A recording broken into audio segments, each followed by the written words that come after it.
Hello everyone! The clip you're about to hear is from one of our exclusive Patreon episodes on a recent horror release, and just like all of our other episodes, it might include major spoilers for said horror release, so don't listen to it if you haven't already seen it. You've officially been warned. And if you'd like to hear the full episode, just head on over to patreon.com/horrorqueers and subscribe today. Without further ado, here is your exclusive Patreon clip. Okay, I just want to get this out right away. It's going to sound like I'm coming down on this movie pretty hard. I like this movie. I quite like it. It's a 3.5 out of 5. I just would be remiss if I didn't point out all the ways I was disappointed with this movie. Ooh, why you gotta start so negative? Well, but would I recommend it? Absolutely. I think this is a very fun time. It's just, there we go. Honestly, ranks towards the bottom of the franchise for me. I think I like it more than Army of Darkness because I've never really warmed to that one. But nevertheless, I like every entry in this franchise. It's just this one isn't my favorite.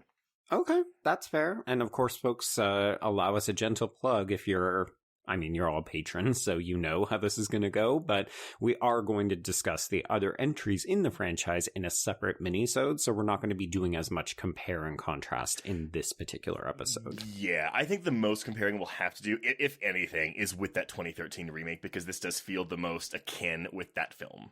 Yes. Yeah. So I'm actually in alignment with you. This is a 3.5 out of 5 for me.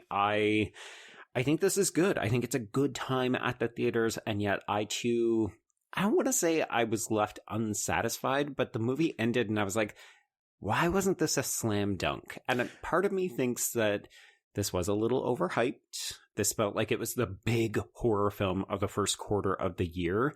And I felt like I was also just seeing a lot of effusive praise from other people. So I went in really hoping for the best. And I think this is solid. I had a really good time, but I'm also not jumping off the rooftop shouting it from the streets. And I'm wondering if it's just because, I don't know, maybe I have franchise brain. And it's not that I was expecting this to connect with any film in the franchise because they seem, especially given the fact that it was going to go to HBO Max first, right. And, that alone, moving it from that to theater, I was like, oh, that shows a lot of confidence. And sure. I get it. But I don't know. Yeah, I'm kind of the same as you where I'm like, yeah, I had a fun time. But this feels very slight. Like it feels like a footnote in the franchise that I enjoyed watching, but it didn't leave much of an impression on me. Yeah, and I think when we go through it, we'll have an opportunity to highlight some of the things that really do work for me, because I'm kind of in the same boat, and yet when I think back on particular sequences or the performances, there's a lot to like here. Yeah. So I'll confess, I'm actually struggling a lot with why this isn't more of like a 4 or a 4.5. I am, God, we are so in alignment here. It's wild. But hopefully going through it. But why don't we talk about, though, the overhype that you are mentioning? Okay.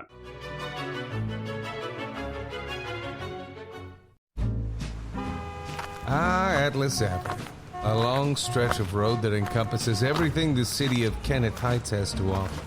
Neon lights, traffic, crime, the hustle and bustle of everyday life, and the craziest of characters. My office was above it all. My name is James Locke, and I'm a PI. Hello, Mr. J. How the hell you doing today? Good, Edith. Nearly every year I have a new case.